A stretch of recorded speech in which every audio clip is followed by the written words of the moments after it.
அத்தனை செல்வமும் உன்னிடத்தில் நான் பிச்சைக்கு செல்வது எவ்விடத்தில் வெறும் பாத்திரம் உள்ளது என்னிடத்தில் அதன் சூத்திரமோ அது உன்னிடத்தில்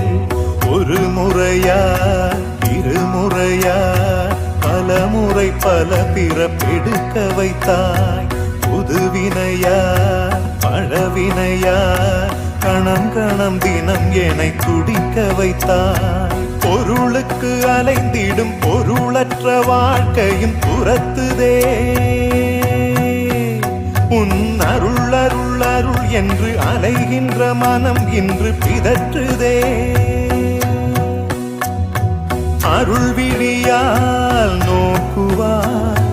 மலர்பதத்தால் தாங்குவாய் உன் திருக்கரம் என்னை அரவணைத்துனதருள் பேர்